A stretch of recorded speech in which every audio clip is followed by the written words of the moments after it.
You're listening to The Paul Higgins Show, where ambitious tech consultants come to unlock their potential. After 18 years as a global leader, I launched several businesses, culminating in a successful exit. I'm sharing what I learned, plus what's working now from mentoring tech consultants. You will hear leaders within our industry to help you build a business you love that allows you to do what you want. If you are looking for immediate cash flow wins to fuel your growth, go to our free ebook at paulhigginsmentoring.com/roadmap. Imagine your clients are staring at their Salesforce dashboard and they have absolutely no visibility of the actual spend and what it's cost to win a deal. So yes, they've got all the forecasts, all the revenues, but they've got none of the costs. They don't know what marketing has been attributed to that winning that business. They don't know what travel costs, what the true cost of all of the work. And also it might even be project work. What's the true profitability of their clients? And they look at you and you've given them a half-baked solution. Hi, I'm Paul, and welcome to the Paul Higgins Show, episode 601. And today we talk to Paul Wnek from ExpandAP. And you're going to learn lots from Paul, but three critical things that's going to help you and your clients. One is how your clients can attribute those acquisition costs directly in Salesforce. So yes, you've currently got all the revenue, but now they can attribute the costs through his app. The second is why sales and marketing leaders are the best people to make decisions around spend intelligence rather than finance. And he gives some tips on how you can approach them. And number three is how to help clients measure the true client profitability.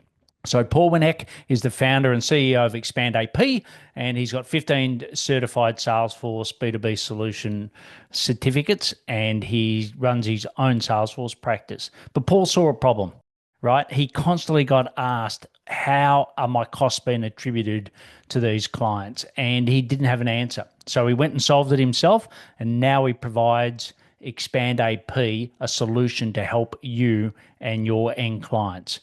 Go to our YouTube channel, Paul Higgins Mentoring, to see Paul live. And what I'll do now is hand you over to Paul Wnek from ExpandAP.com.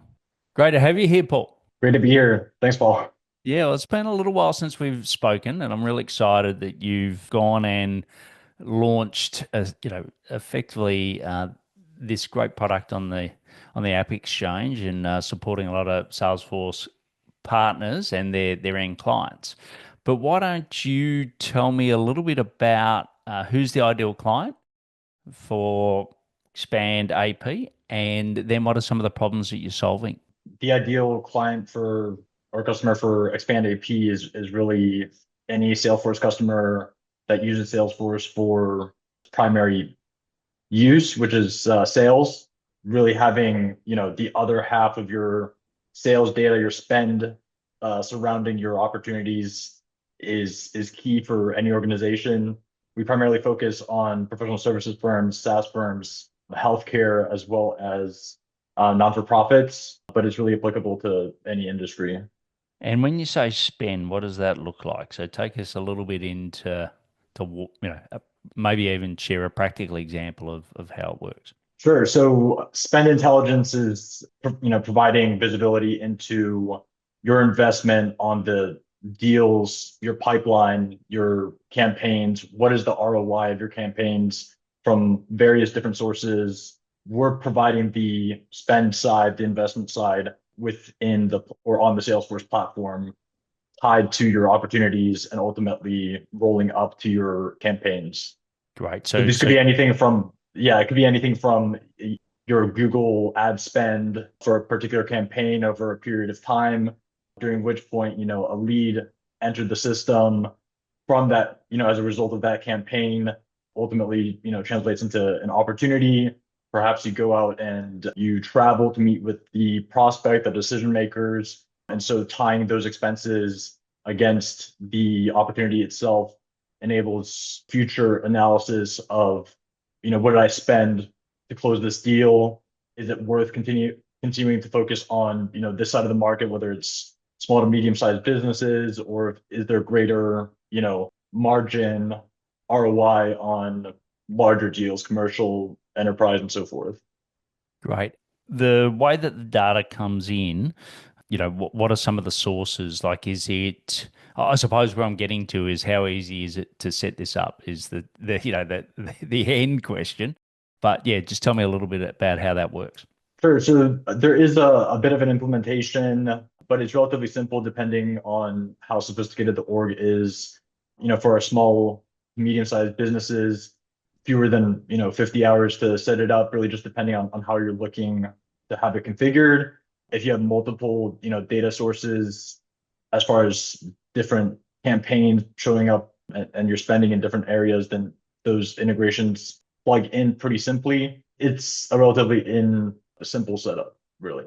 Yeah. And we do the majority of that for the customers. I was going to say, is that something that the SI would do, or is that something that you guys are doing in-house at the moment, the setup? We do the installation in-house. Our ExpandAP team does that. We do also offer more of a build-out option, services option through Coalescence and are building a partner network. Yeah, great. And what are some of the conversations? Because I know that you sort of, being hands-on as a Salesforce partner, you sort of came across the opportunity. What were some of the key conversations that were being had by people to lead you to launch a product like this? Sure. So I got my start in the ecosystem, really my first job out of college, working for a couple of non-for-profits who were implementing then Financial Force ERP. Now it's searching at ERP. And so as part of that transition, they had Expensify. The integration was very challenging. Although there is like a package that Expensify offers, it doesn't really adapt very well to integrating changes in the chart of accounts, general ledger account changes, and things of that nature, as well as setting up, let's say, an individual, an employee, and their expenses in the system. Well, that's kind of where it began. After that, I did implementations with a search engine partner out in Australia with U.S. clients, some in New Zealand, Singapore. And over the course of that, there was quite a few evaluations of the, search engine PSA for professional services firms, expense billing, for billable projects is a big topic of conversation when assessing, such a transition. And there typically wasn't a good solution for them to move to. Either it was staying with the existing, Concur, Expensify, what have you, or just manually entering them into the system, which Yeah. was very time consuming. Great. And you sort of talked about the sales pipeline. Is it go right through from, when you're attributing your costs to getting a client or a campaign? Does it also then go to individual client profitability? So from an account Yes, management point of view, that I can know, okay, this is the true profitability of this particular customer. 100%. That's part of the beauty of it, and really called expand AP, so expenses and accounts payable. Yeah. But we've made the pivot because we quickly realized that we built this on the number one CRM globally. It's where your customers are. How are we not measuring, customer acquisition costs as well as lifetime customer investment into that customer relationship, and then ultimately the value from all of the different deals over time. So yes, it does roll up over time. As we know, like the world's changing faster now than it at any time before. Might be a little bit of a cliche, but I think now is the time to really keep your finger on the pulse, build that historical data in your system. Whether you're a small business owner, it's worth building that data house now to better assess your strategy as you go forward.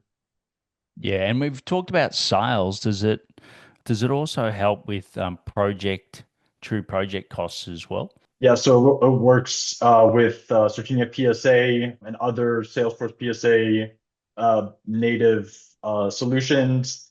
Does roll up into projects and enables you to, build that through to the end customer. It is also integrated with, we have an app store within it that integrates with off-platform HRIS systems for expense reimbursements and such, as well as integrations into off-platform ERP systems like NetSuite, SAP, and others. Right. But it is native on the Salesforce platform. Yes, native on the Salesforce. Great. And available on the App Exchange, which we've talked about. And who are the people that are generally making the purchasing decision to get Expand AP into the business? What's been your experience so far? So far, I mean, our initial deals, we actually got, they were sourced through smaller Salesforce partners, consulting partners Yeah. that were, doing an RFP or proposal for a client, or were already inside of a client account and saw this as a good opportunity. But also just any Salesforce customers that don't have this part of the business streamlined. We got a lot of traction during our Dreamforce sponsorship as well. Saw kind of like the enterprise side and the interest there. We're kind of maturing into a product offering that supports big enterprise. But did I answer your question? It does. Say if I'm a Salesforce partner listening at the moment, and just reminder, it's Paul Neck on episode 601, and you're thinking, okay, well, I've heard a conversation. Am I best to go in through finance? Am I best to go in through sales? Like, where, the SIs that you've worked with so far, Salesforce partners, where are they finding traction within the organization or within the smaller business to actually even start the conversation about Expand AP? Right. So primarily on the operations side slash sales, that's really where the sort of sense of urgency can be passed along to. In more mature organizations, the CFO still identifies this as a finance function. So in many cases, they get involved. But that's a big part of the reason why we're focusing more so on sales leaders and marketing leaders, because it brings significant value to what they're doing. I mean, marketing leaders are constantly trying to prove ROI. This is working, this is not working, and being able to pivot as necessary. So the focus is around sales and marketing leaders more than anything. Great, great. And what are some of the biggest objections that you've found so far? You're 12 months in. What are been some of the biggest objections to actually purchasing it? We really, out of the gate, went and focused on larger commercial enterprise size companies. Yeah. And we have recognized that we have some maturing to do to get into that space. From an objection standpoint, there's this attempt to compare against, like, what is this most similar to, a Concur and Expensify. Yes. And so with that, larger enterprise customers they want to be able to book travel, they want to have the whole gamut for the entire organization, where actually the travel booking component is a big one that we're kind of keep coming up against. We're currently working on some partnerships with travel booking providers to be able to handle those objections and sell it as a suite. But that's been really the most significant barrier. Great. And so therefore, if you're listening, I suppose that sort of, SMB, SME is a better place to target. And some examples. So what are some results that you've seen clients get from implementing it? Yeah, so not only the time savings, because data is extracted from invoices and expenses or receipts automatically. So on the smaller end, we see non-for-profits with their leadership teams, saving time. Maybe they previously didn't have an expense reporting system. That's actually typically the case that we found. And so being able to have that in the same system, not have to spend a significant amount of time entering it manually for processing, is a big win for them. But similarly, on the nonprofit side, being able to report to donors about how they're spending donations, their resources on new donors, on new opportunities, being able to tie them together and just kind of show the ROI there has been a big one. In many cases, it really is just, previously there was no option. It was submitting receipts that are kind of just grouped together, Yes. and somebody in finance having to do a lot of the manual effort. Yeah, and how nuanced does it get? So if I'm taking a potential client to, I take them, I have a coffee meeting, for example, and I get, there's that and there's multiple meetings, or all of these attributed to that particular account to classify the end result of what it's truly costing. Right. So, I mean, it really depends on the system setup and how the system is configured. But ultimately, let's say from like a professional services perspective, if you're working on a specific project, you're assigned to that project, and you've traveled for that client, it'll automatically recognize that you're on this trip for this project for this assignment, and therefore assign or tag the expense against that assignment for future billing. The same goes for if you're traveling, for an opportunity or for a prospect, you can basically log that trip. You're going to be out these days, and it, recognizes it and groups them together against that opportunity. Yeah, and as far as like, you talked about ad spend and marketing spend, what are you seeing as the biggest buckets that are going against the clients at the moment that were unattributed and now they are attributed to the client? I mean, previously it wasn't really expenses or spend wasn't particularly being tracked against campaigns to this extent. Like, you just have a group of or a credit card on file with whether it's Google Ads or whatnot, pooling a certain amount on a monthly basis. So it wasn't really categorized in any meaningful sort of way. Being able to just break it out by these individual campaigns has created more clarity with how much is being spent per bucket, and then ultimately what translates into an opportunity, what closes, what doesn't. Events are obviously another big one, Yes. but again, like none of these other systems really focus around like tagging it against that specific bucket. It's more so like, is this type of expense? And there's the data picture is not very complete. And last question, a bit tactical, but let's say Dreamforce, right? You Dreamforce is an event, and 20 customers come along. Do you proportion the spend of the event across the 20, or getting into the detail, but how does that work for events? How do you, when you got multiple clients going, how do you attribute it in an event? That's definitely a great question. I mean, you could do it by sort of ratio or proportion of what the ultimate deal ends up being, or equally split it amongst them.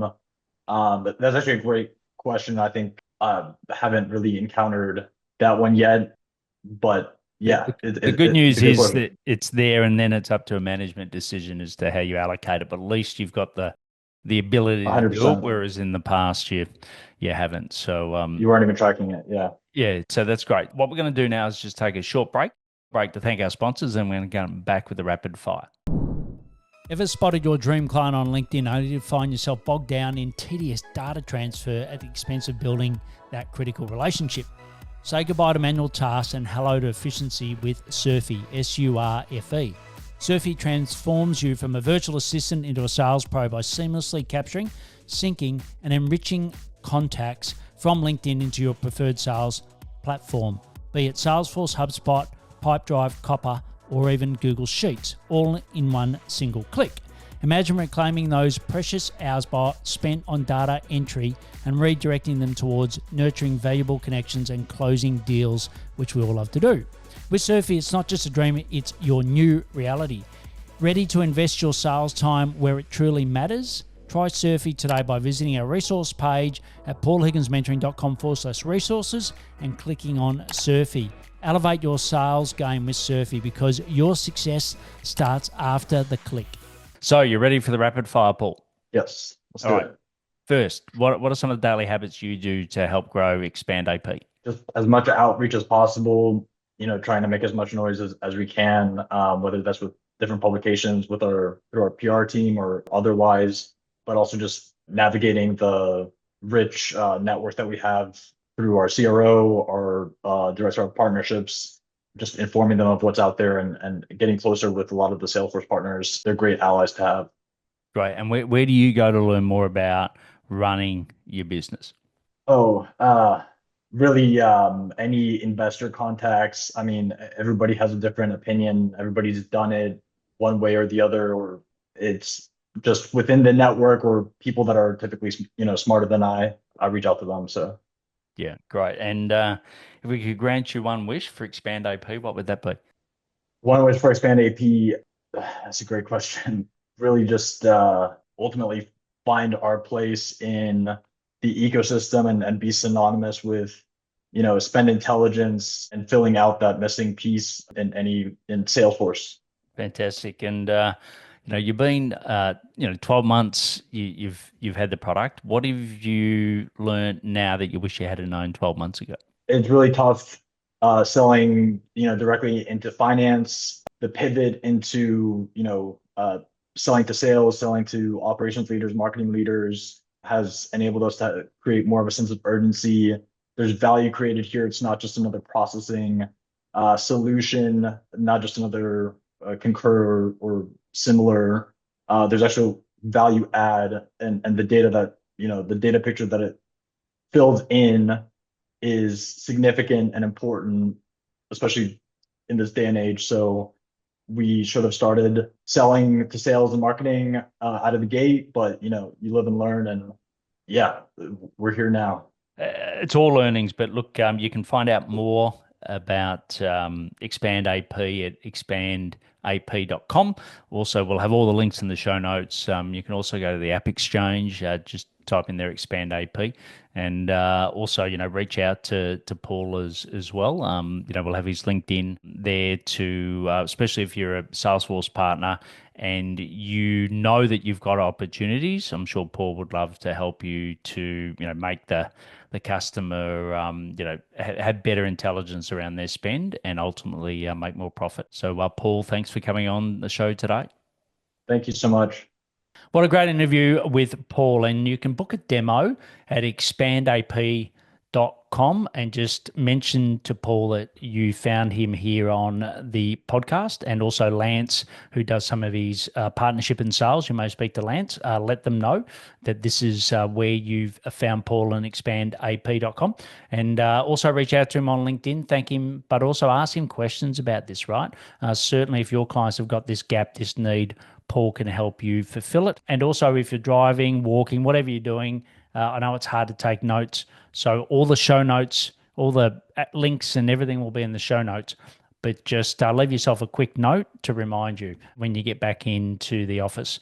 Also, if you've got a client that that would directly benefit from this, use this as part of the outreach so that you can make incremental revenue in your Salesforce practice. You can watch Paul and I again on the Paul Higgins Mentoring channel on YouTube, and I'll see you next time on the Paul Higgins Show. Time for action. Let me know what you implemented from the show. I promise to respond. Plus, get the Tech Consultants Roadmap at paulhigginsmentoring.com/roadmap.